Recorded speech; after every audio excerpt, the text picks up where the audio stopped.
या देवी सर्वभूतेषु शक्तिरूपेण संस्थिता नमस्तस्यै नमस्तस्यै नमस्तस्यै नमो नमः। ओम शांति। कल से आदि शक्ति व अथवा शिव शक्ति का पावन पर्व शुरू हो रहा है, यानी नवरात्रि के पावन दिन शुरू हो रहे हैं। इन दिनों में भक्त इन शक्तियों की आराधना कर कर अपने जीवन में भी शक्ति का वरदान मांगते हैं।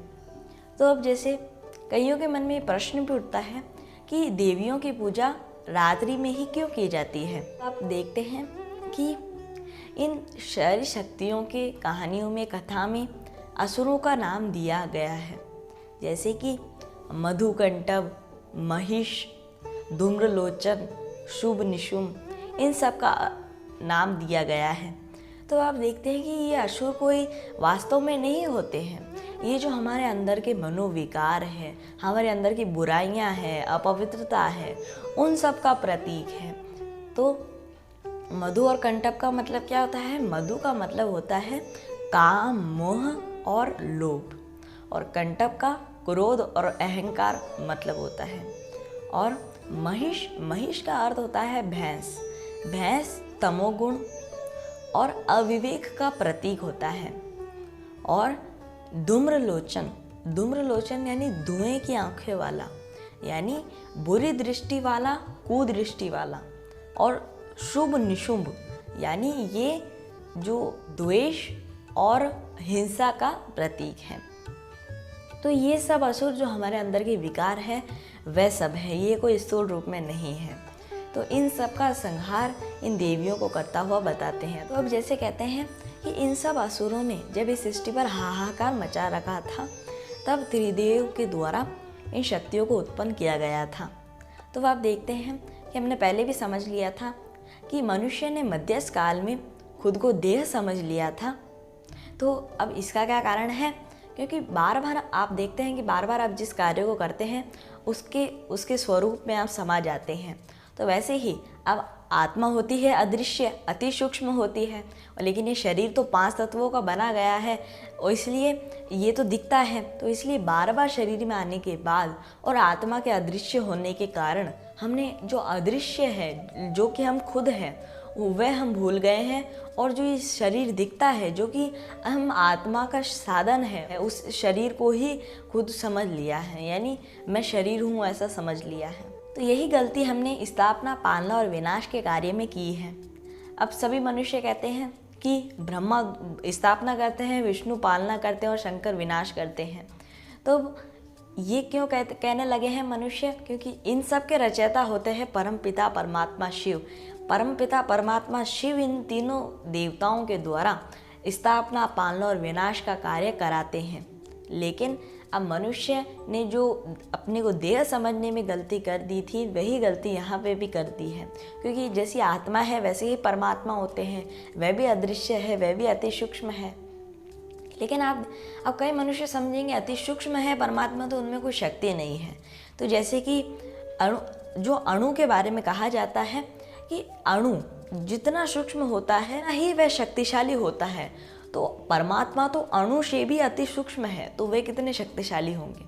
तो अब इन तीनों देवताओं के पास तो अपना देह, खुद का देह है, लेकिन परमपिता परमात्मा के पास खुद का देह नहीं होता है।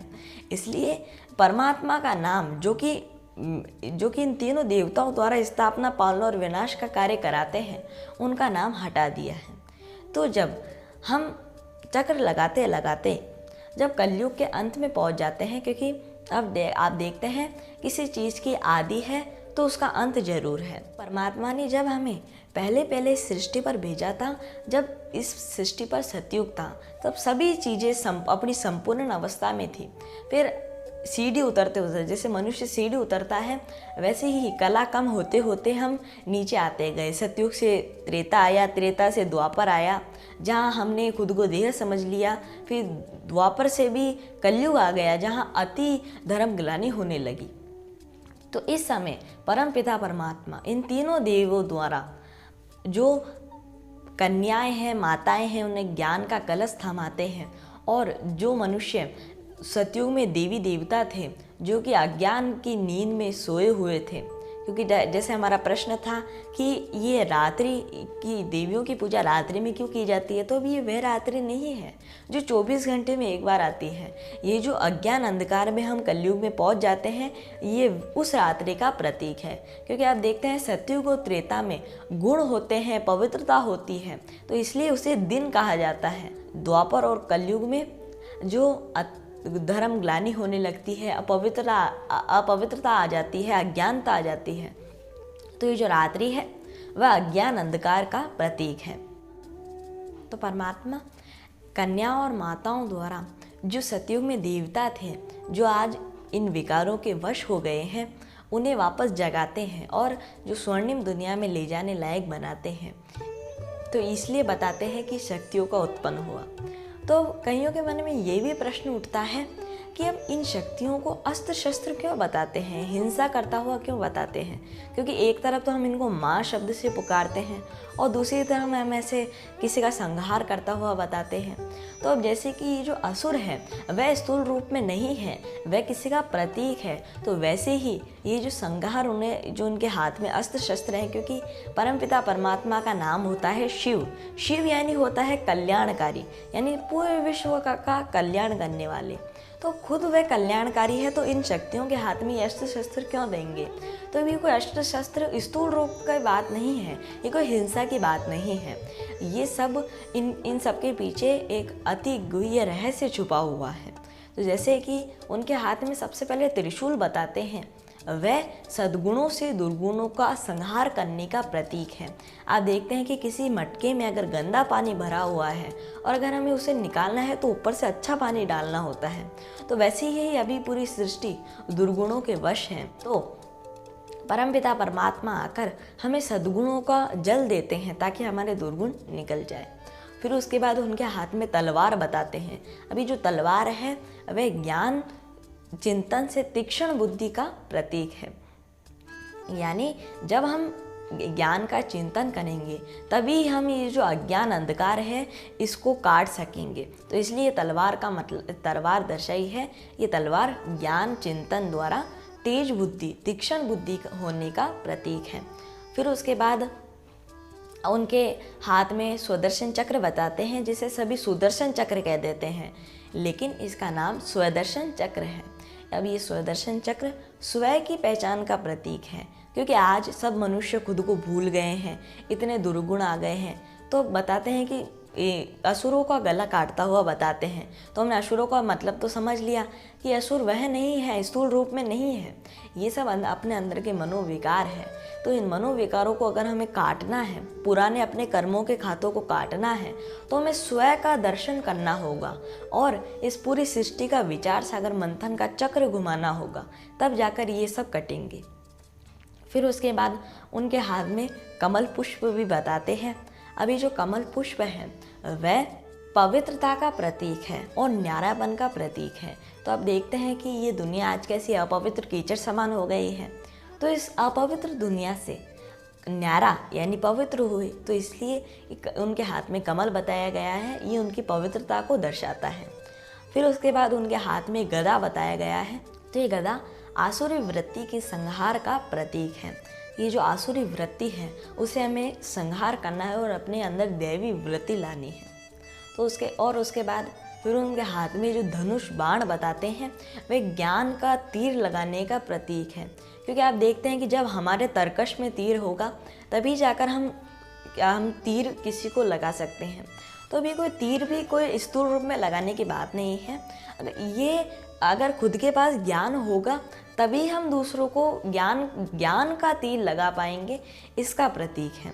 तो अब हमें सभी को ज्ञान का तीर लगाना है खुद, लेकिन उससे पहले हमें परमात्मा का ज्ञान खुद अर्जन करना होगा, तभी तो जाकर हम सभी को ज्ञान का तीर लगा सकते हैं। तो इसलिए इनके हाथ में धनुष बाण बताया गया है कि ज्ञान का तीर लगाने का प्रतीक है। फिर उसके बाद उनके हाथ में शंख बताते हैं, तो भी शंख किसका प्रतीक है? अभी शंख सत्य, वचन और मधुरता का प्रतीक है। आज हम देखते हैं कि मनुष्य सत्य तो बोलता है लेकिन मधुरता से नहीं बोलता है, तो इस कारण मनुष्य का जो सत्य है वह असत्य के समान हो जाता है। तो इसलिए हमें मधुरता से सत्य बोलना है। और साथ ही साथ ये परमपिता परमात्मा का संदेश विश्व के कोने कोने में पहुंचाने का भी प्रतीक है कि जैसे हम देखते हैं कि शंख की गूंज कितनी दूर तक जाती है, तो वैसे ही हमें परमपिता परमात्मा का जो ज्ञान है उसकी गूंज पूरे विश्व में फैलानी है। फिर उसके बाद उनका एक हाथ वरद मुद्रा में यानी वरदानी अवस्था में बताते हैं।